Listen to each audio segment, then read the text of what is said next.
तो हेलो भाई लोग, कैसे हैं आप सभी लोग। उम्मीद करता हूँ कि आप सभी लोग ही बढ़िया हो गए।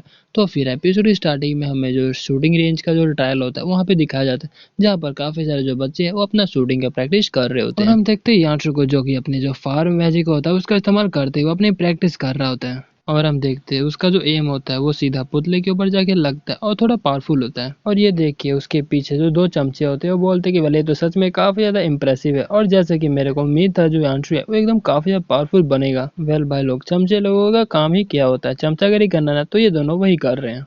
फिर तभी जो यांशु है उसकी नजर अपने हीरो की तरफ जाती है, जहाँ पे जो अपना हीरो है वो जा रहा होता है। और फिर जो यांशु होता है वो अपने हीरो का मजाक उड़ाते हुए बोल रहा था कि हे मैच तू कहाँ पे जा रहा है, लेकिन हम देखते हैं जो अपना हीरो होता है उसके बाद पे कोई ज्यादा घोर नहीं पाता और वहां से जाने लगता है। लेकिन यांशु को ये देख के काफी ज्यादा गुस्सा आता है और फिर अपने हीरो के सामने जो एक फ्लेम अटैक होता है वो कर देता है, और फिर बोल रहा था कि अपने हीरो को ये है मैं तेरे से बात कर रहा हूँ। फिर जो अपना हीरो है उससे पीछे मुड़ के बोलते कि तेरे को क्या काम है। फिर जो यांशु होता है वो बोल रहा था कि वेल मैं क्या ही चाह सकता हूँ, मैं तो बस यही चाहता हूँ कि ये जो हमारे जीनियस है वो अपना जो स्किल का प्रदर्शन है वो करे। फिर जो अपना हीरो होता है उसको बोलता है कि वेल प्रैक्टिस करने की जरूरत तुम जैसे लोगों को, मेरे जैसे लोगों की नहीं, क्योंकि मैं पहले से इन सब में काफी ज्यादा स्किल्ड हो हूँ। ये सुन के जो यांशु होता है उसे काफी ज्यादा गुस्सा आ चुका होता है। वो बोल रहा था कि अपनी बकवास बातें करना बंद कर, मैं तो बस ये कह रहा हूँ कि जो अपना स्किल्स है उसका थोड़ा शो ऑफ कर। और हाँ, मुझे पता है कि तू वो नहीं कर पाएगी, क्योंकि आखिरकार तेरा मेज क्लास मेरे जैसे एडवांस फ्लेम मेज के सामने क्या ही कर सकता है। मुझे पता है कि तू कचड़े के अलावा और कुछ नहीं। और ये सुन के जो अपना हीरो होता है उसे भी थोड़ा थोड़ा करके गुस्सा बढ़ने लगता है। और हम देखते हैं जो अपना हीरो होता है उस बंदे के साइड में एक फायरबॉल जो अटैक होता है वो कर देता है। लेकिन उस बंदे को लग रहा होता है कि वेल अपने हीरो के पास बिल्कुल भी पावर नहीं है, और बोल रहे थे कि क्या एक छोटा सा फायरबॉल अटैक तेरे से कर सकते हैं। लेकिन फिर तभी वो जो बंदा होता है वो पीछे काफी बड़ा धमाका सुनता है। ये सुन के जो बंदा होता है काफी हैरान हो चुका होता है। और फिर वो पीछे मुड़ के देखता है कि आखिर क्या हो रहा है, और देखता है कि जो हमारे हीरो ने अटैक किया होता है वो जो काफी ज्यादा पावरफुल होता है। वो बोल रहा होता है कि क्या ये पॉसिबल भी कैसे हो सकता है। और वो देखता है कि उसके अटैक ने एक दो पुतलों को घायल नहीं किया होता बल्कि वहां के सारे पुतलों को तोड़ दिया होता है। लेकिन जहां तक हमें पता है जो यांशु है उसने तो अपने पुतले के ऊपर बस हल्का सा खरोच ही पाया होता है, लेकिन अपने हीरो ने कई सारे पुतलों को तबाह कर दिया होता है। और ये देख के जो यांशु होता है उसे बिलीव नहीं हो पा रहा होता है। वो बोल रहा था कि लेने कैसे हो सकता है, आखिरकार तू तो एक बेसिक क्लास का मेजर ना, तो इतना बड़ा पावरफुल अटैक तू कैसे हो सकता है। और हम देखते हैं जो अपना हीरो होता है उसको जवाब नहीं देता बल्कि वहां से जाने लगता है। और वहीं पे जो अपना हीरो होता है वो बोल रहा था कि वेल मैं सच बोल रहा हूँ, ये सिर्फ बेसिक लेवल का एक फायरबॉल अटैक है, लेकिन ये कुछ ज्यादा ही पावरफुल है। और फाइनली जो अपना हीरो होता है अपने घर में पहुंच चुका होता है, और फिर अपना जो हीरो होता है मन में बोल रहा था कि भले ही फायरबॉल का जो अटैक पावर होता है काफी ज्यादा था, लेकिन उसने मेरे आधा से ज्यादा जो माना है उसको खा लिया, और एक दो करूंगा अटैक तो मेरा पूरा माना ही खत्म हो जाएगा। इसलिए सबसे पहले जो मेरा माना का अमाउंट है उसको सबसे ज्यादा बढ़ाना पड़ेगा। फिर तभी अपने हीरो के घर के अंदर से कोई बोलता है कि अरे मेरे बच्चे, तुम आ तो गए, लेकिन तुमने आते वक्त बोला क्यों नहीं कि मैं आ रहा हूँ। और फिर जैसे अपना जो हीरो होता है अपने सामने देखता है, उसके सामने और कोई नहीं बल्कि उसकी मम्मी होती है, और उसकी मम्मी का नाम है डैन क्यूंसी। और फिर उसकी जो मम्मी होती है वो बोल रही थी कि वेल आ जाओ, हाथ धो और खाना खा लो। फिर जो अपना हीरो होता है वो अपनी मम्मी को बता देता है कि वेल मॉम, मैं फाइनली अवेकन हो चुका हूँ और मैंने एक मेज जो है उसको अवेकन किया है। वहीं पे जो मॉम होती है उदास नहीं बल्कि काफी खुश हो जाती है और बोलती है क्या एक मेज, वेल वो भी काफी ज्यादा ग्रेट है, क्योंकि तुम अपना जो अटैक वो पीछे रह के ही कर सकते हो, तुम्हें फ्रंट लाइन में जाने की कोई भी जरूरत नहीं रहेगी। और फिर उसकी मम्मी जो होती है वो खड़े होती है, वो बोल रही थी कि वेल वैसे भी तुम्हारी इस मॉम को तुम्हें कुछ देना है। और वहीं पे जो अपना हीरो होता है वो थोड़ा कंफ्यूज होता है, और फिर उसकी जो मम्मी होती है उसके सामने एक बॉक्स रख देती है और बोल रही थी कि वेल ये चीज तुम्हारे फादर ने यहाँ पर छोड़ के रखी हुई थी, और तुम्हारे जो फादर थे वो काफी ज्यादा पावरफुल प्रोफेशनल थे। और वहीं पे जो अपना हीरो होता है इतना बड़ा सीक्रेट सुन के काफी हैरान हो चुका होता है। वो बोल रहे थे कि लेकिन आपने तो मेरे को कहा था कि जो मेरे फादर है वो पहले ही मारे जा चुके हैं। फिर अपना हीरो अपनी मम्मी से क्वेश्चन पूछते हुए बोल रहे थे कि अच्छा, तो आपने कहा कि वो काफी पावरफुल प्रोफेशनल थे, आखिरकार वो इतने साल कहाँ पर रहे थे और उन्होंने इतने साल मेरे को इग्नोर क्यों किया। और वहीं पे उसकी जो मम्मी होती है काफी उदास होती है, उसको बोल रहे थे कि वेल मुझे भी नहीं पता कि आखिर वो कहाँ पे चले गए, उन्होंने कहा था कि उनको काफी जरूरी जो मैटर है उसको डिस्कस करना है, तो वहां से चले गए, काफी जल्दी में गए थे, लेकिन उसके बाद से वो कभी आए नहीं। लेकिन तुम्हें अपने फादर को इतना ज्यादा ब्लेम करने की जरूरत नहीं है, क्योंकि उन्होंने मेरे को प्रॉमिस दिया था कि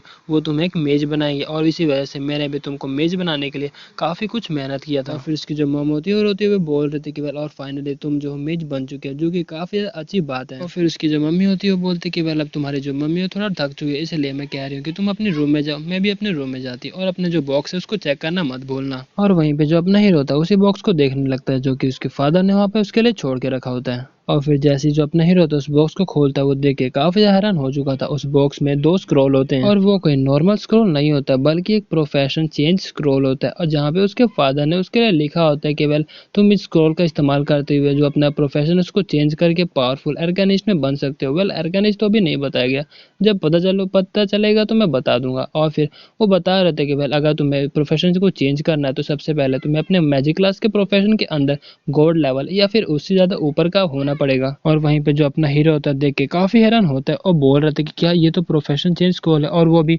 स्पेशल प्रोफेशन में बदल जाएगा और इसके लिए रिक्वायरमेंट भी काफी ज्यादा हाई है।